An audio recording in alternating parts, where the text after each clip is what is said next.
Well, it's time for our first game at our new club, Sunderland. A team who in November 2027 are all the way down here in 21st with only 14 points on the board and only just floating above the relegation zone. We've only been in charge at the club for 3 days before this first match against Leeds, and we really don't know a lot about the team.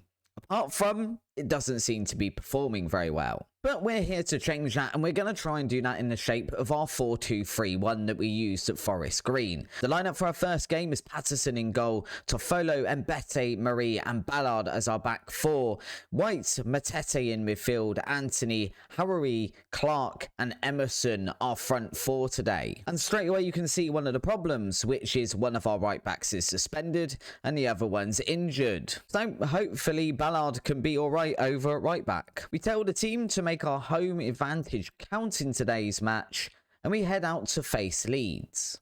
Early on in this tie, we think we've got our striker problems sorted straight away with inside the first minutes as Clark nods down to Emerson, who sticks it straight in the back of the net, only for the referee to come and tell us that that one was offside. But it's fine because in the 17th minute, Anthony bursts into the box and slots it into the back of the net for his third goal of that. Nope, never mind, that one's offside as well. Into the second half against Leeds, and we're starting to see the problems at Sunderland, namely that we're asking them to keep possession and play out from the back, and as we can see, they really aren't very good at it, managing to play some sort of tiki-taka stadium of like football, but equally giving it away more than they're keeping it, leaving Patterson in goal feeling very threatened. Having seen Zach Emerson be fully ineffective up front, we decide to bring on big boy Stewart, mainly for his threat at set pieces, but in the 72nd minute, it's Jack Clark that manages to nod home for our first goal at Sunderland. We're now 1-0 up against Leeds, and maybe looking at 3 points on the board. And it is a really well taken set piece as well, so maybe we're learning we're set piece kings. We do continue to threaten late on in the second half, pressing Leeds well, with Clark almost getting another goal to his name, but it's well saved by the Leeds goalkeeper. However good we've looked in attacking areas, though, we are absolutely woeful at keeping hold of the ball and looking good defensively. And in the 87th minute, Wilfred Nonto runs through into the box relatively unchallenged and manages to make it 1-1 on the night. Luckily, we do look pretty potent in attack, and Anthony's ball wide to Clark is pulled back for Pelkas to slot home for his first goal of the season, meaning we do win the game against Leeds. We praise the lads for a job well done, and we have a quick look at the league table where we find we're already a little bit further away from the relegation zone than we were at the start of this match. Moving away from stuff happening on the pitch at Sunderland, though, we also have a massive financial problem where, as we've joined the club, we're already spending over the wage budget. We have got £2.3 million worth of transfer budget, but that all very quickly disappears when we have to move it all into the wages to make sure we're not overspending.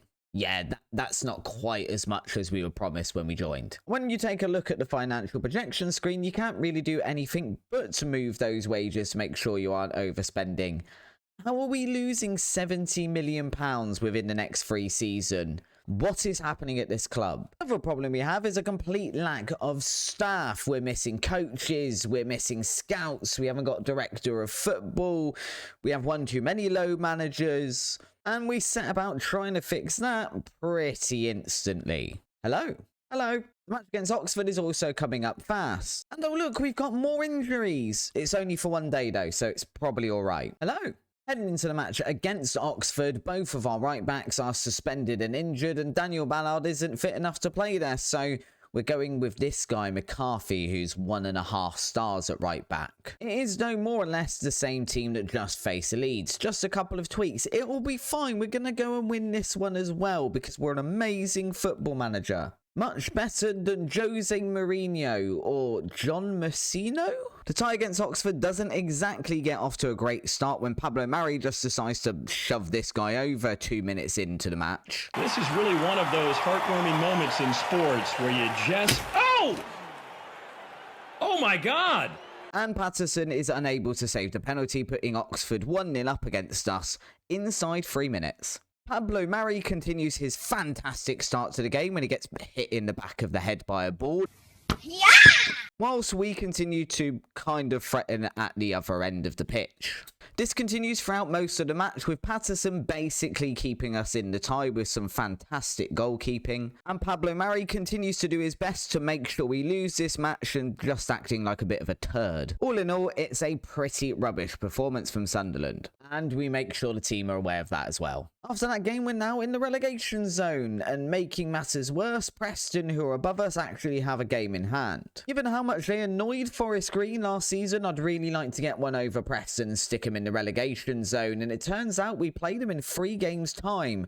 But first, it's Sheffield United and QPR. And it's not going to get any easier given the fact we still don't have any fit right backs and are continuing to pay Ballard there. That also means playing Marie, and hopefully this time we won't get hit in the head by a ball. Although, I guess it does stop the other team scoring. We start off the game pretty well, and putting pressure on Sheffield United at the back leads to Anthony playing the ball over to Clark, who somehow nutmegs his defender. I'm not really sure here, but either way, he swings it back into Anthony for him to slot home. This lead is short-lived, however, as 30 minutes later, Bamba Dieng just sort of slides away from our defenders, really, and smashes it into the top corner. He also almost adds a second in the second half when our defenders decide to mess around with the ball. And oh, look, it's Pablo Mari involved again. And with that, we settle for a 1-1 draw against Sheffield United. I don't really know if that's a good result or not. We weren't really in the game, but it does still leave us in the relegation zone at the end of the match.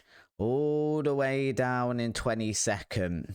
It really is going to be a long season. We also try bringing in an old favourite from Forest Green in the form of Lewis Nightingale, but Forest Green want quite a lot of money for him. And he probably is worth that in the long term, but as we already saw at Sunderland, we do not have the finances for this. In terms of money,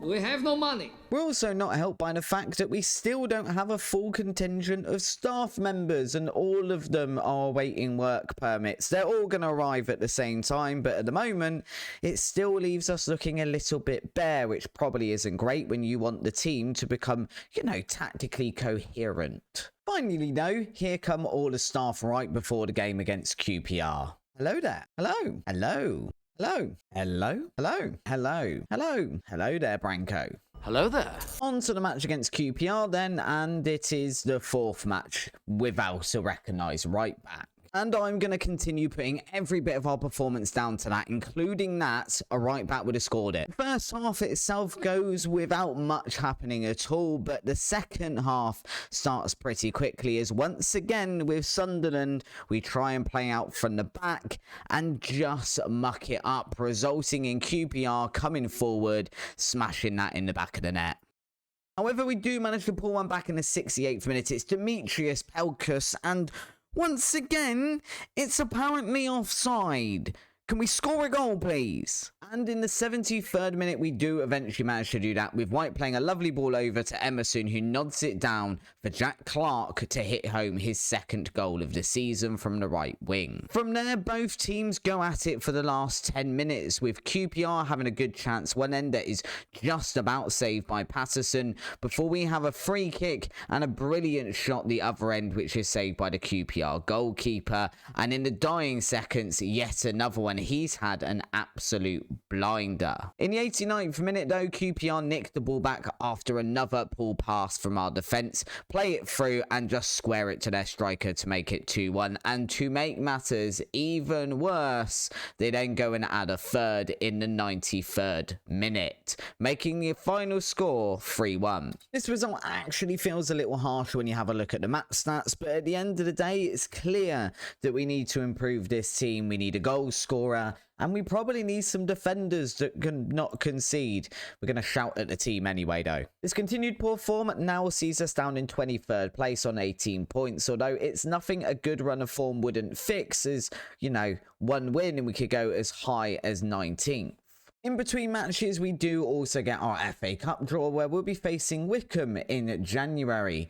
Given they're in League 2, you'd hope that's a match we would be winning, but honestly, given the form we're in, that's really not guaranteed. Hopefully though, we can turn around this bad form today with our match against Preston, and we finally have a recognised right back. Now it's just time to find out if he's any good or not. This time we're going out and encouraging the team. Go out there and show the world you have got what it takes. Seriously, please, play some football and do it well. But that's not what happens. Instead, we let Preston through and concede a goal within 5 minutes, which is just kind of what we do now. We do try to respond quickly and draw this very dramatic save from their goalkeeper. Whilst at our end, Patterson just continues to be an absolute machine, proving he is a goalkeeper of Premier League quality. However, even Patterson can't deal with the defence just not being able to play out from the back, and he does eventually concede a second inside 30 minutes of the first half. We do decide to go instantly more attacking, but this doesn't really yield any results until late in the second half when we bring on big boy Stewart, who does manage to pull one back in the 86 minutes. Maybe we should be starting this lad. We continue to be a nuisance throughout the last 10 minutes or so of this game. Stewart especially seeming determined to get a second as he breaks through again on goal and is only kept out by a good performance from the Preston North End goalkeeper. However, it is finally new hero Jack Clark who does get us our second goal of the game. Coming back and managing to salvage a draw in this match is definitely better than the 2-0 loss it looked like we were taking, and it does mean that we are now only 1 point inside the relegation zone, and it is still all to play for with the second half of the season coming up.